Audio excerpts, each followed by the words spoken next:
Sunflower Hill is a nonprofit organization that was created by a group of families who really felt like there had to be better long-term residential and housing choices for their children.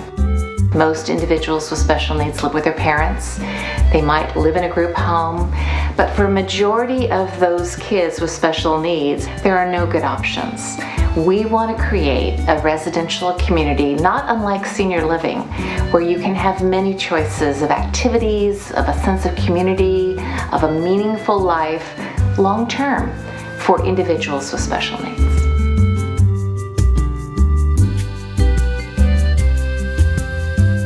You know, there's a pretty famous poem that really describes what it's like to have a special needs child.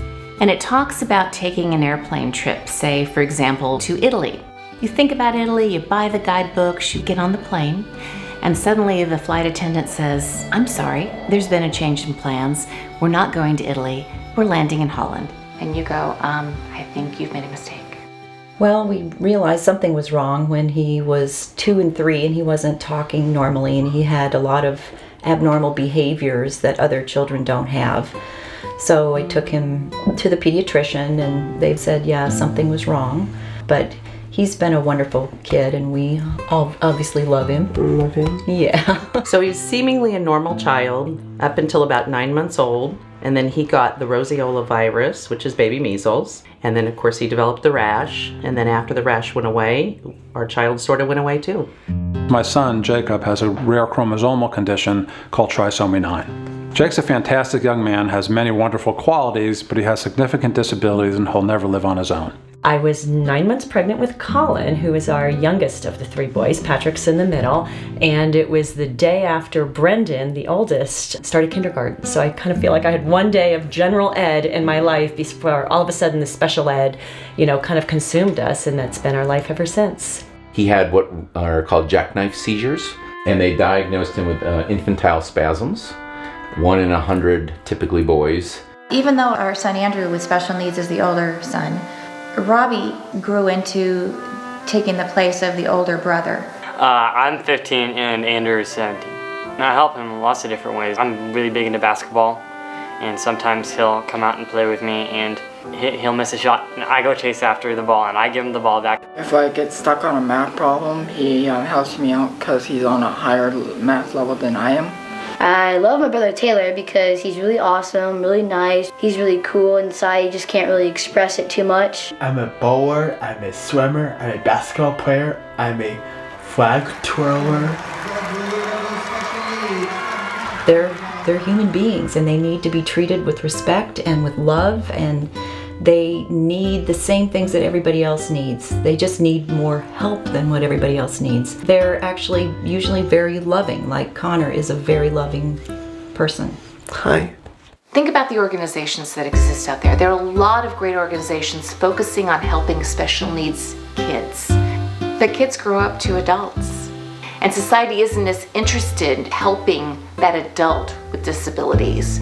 And that's a heartbreaking moment for parents, because your world becomes, oh, we're going to do all these things, and suddenly at age 22, there is no world. We have to come up with creative solutions in order to accommodate the tidal wave of individuals who will need housing. We have 17,000 individuals who have disabilities. Our local regional center, which serves all of Alameda County, they're adding 120 cases per month. Where are they going to live? 80% of individuals with special needs end up living with their parents their entire life.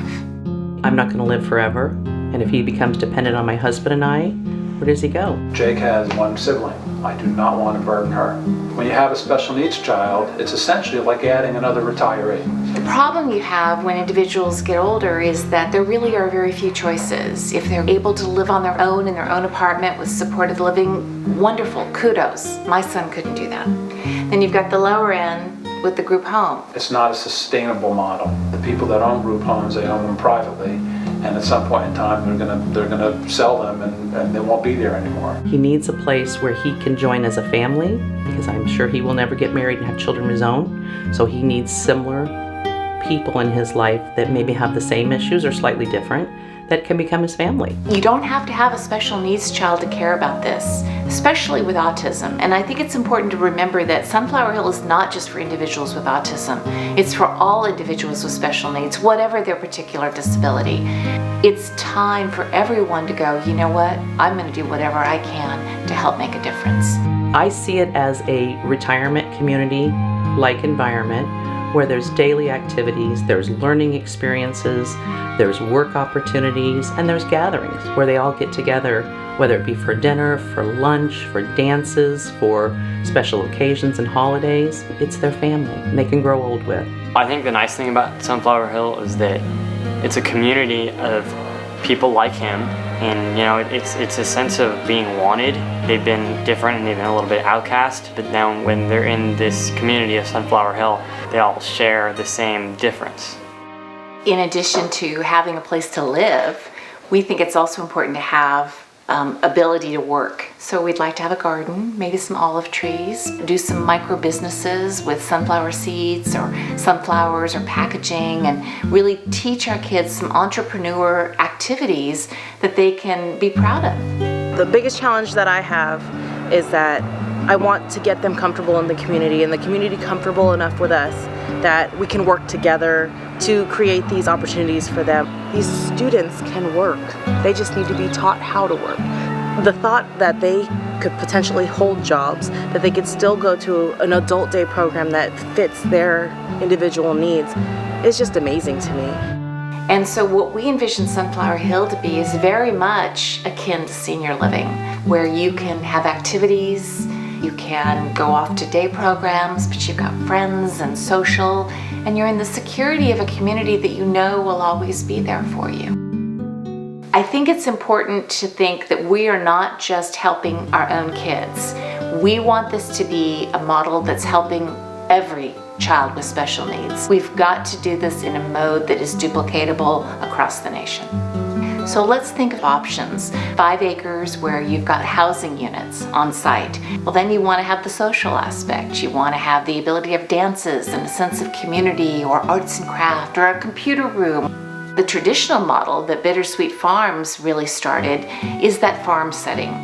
We're also looking at an urban model where we're close to transportation. Or is it a setting that might afford typical senior citizens the ability to live side by side with individuals with developmental delays?